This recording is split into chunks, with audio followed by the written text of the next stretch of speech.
Welcome to This Explainer.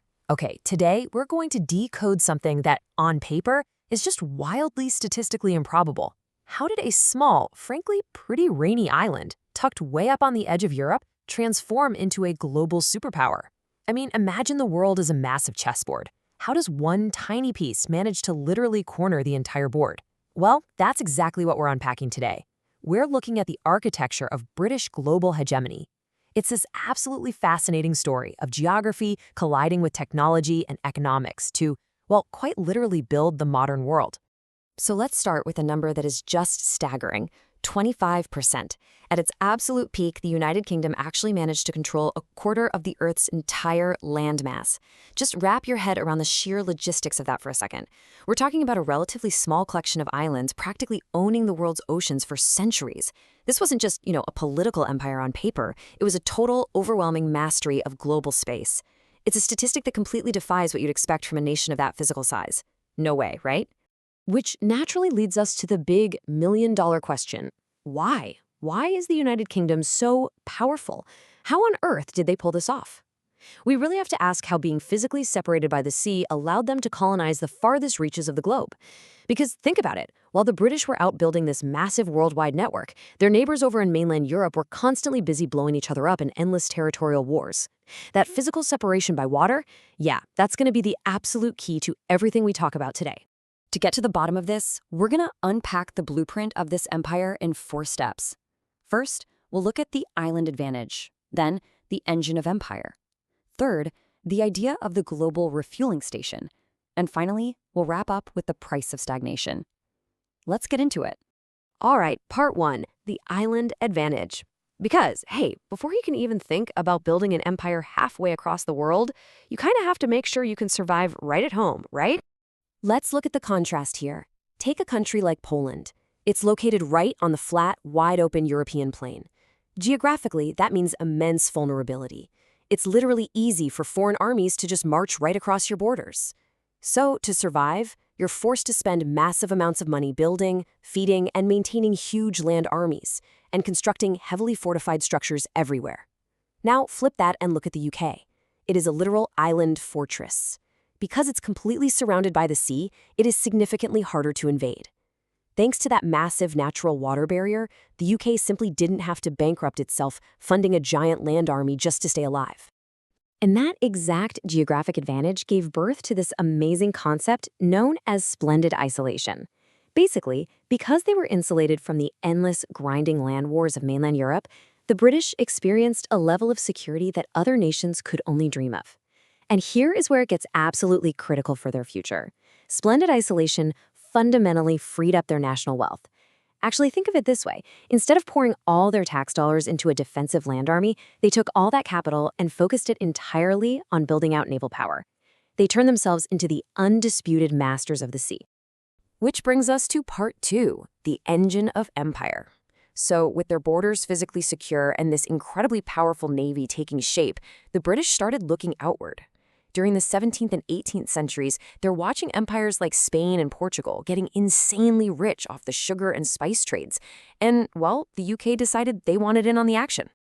But the thing is, they didn't just copy the Spanish or Portuguese playbook. They developed their own secret weapons and totally changed the game. To expand their wealth, they tapped into some early, brilliant industrial genius. They weaponized the steam engine, they unlocked the massive raw potential of coal power, and they mastered the mass production of steel through something called the Bessemer process. These groundbreaking innovations allowed the UK to create the world's very first factories.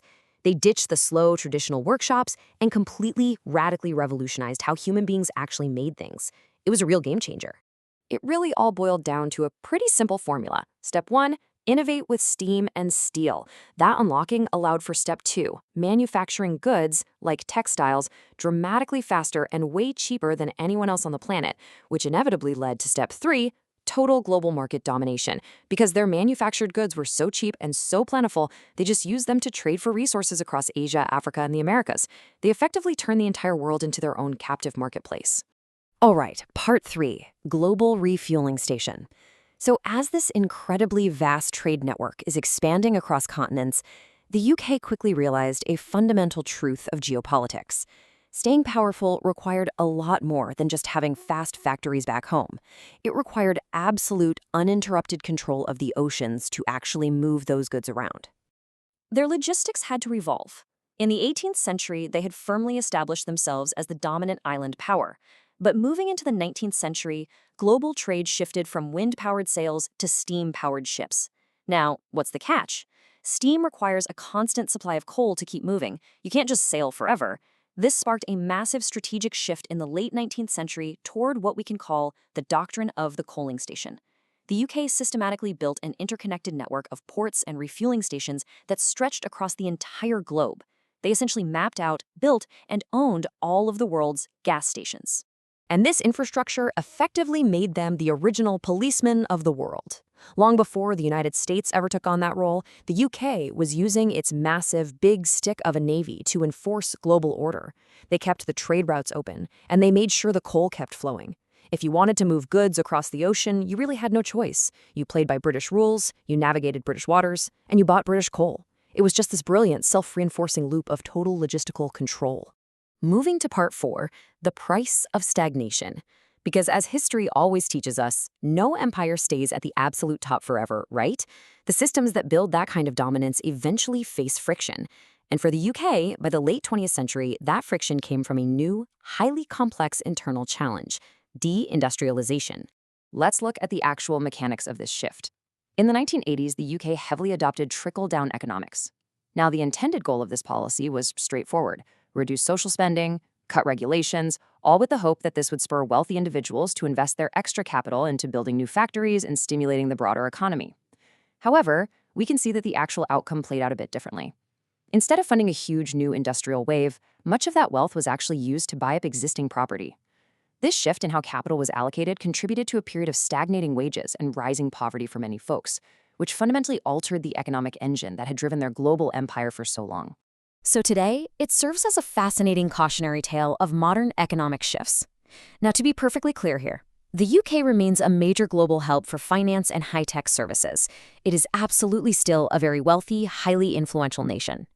But its absolute share of the total world economy has noticeably declined. While they shifted their focus away from physical factories, other nations across Asia and Africa have rapidly industrialized. They're essentially catching up by employing those exact same early rules of acquisition that the British themselves pioneered centuries ago. Yet, despite this relative decline in physical manufacturing, we really have to look at their enduring legacy. The UK's historical run was this perfect storm of geographic protection and early industrial genius. And what you should ultimately take away from all of this is that their influence didn't just vanish, it evolved. Think about it. The international trade rules you hear about on the news every day, the global finance hubs that dictate modern markets, those are the direct, enduring legacy of this era. Even without the physical empire, they basically built the invisible architecture of the modern global economy. Which leaves us with a final provocative thought to consider as we watch today's constantly shifting geopolitics. The British used steam and coal to build a worldwide network of influence that literally forced everyone else to play by their rules. Today, the world runs on totally different technologies, different data streams, and different resources entirely. So as the landscape shifts right under our feet, who is building the next global refueling station? Who is setting up the infrastructure for tomorrow's empires? Thanks for hanging out with us for this explainer. We'll see you next time.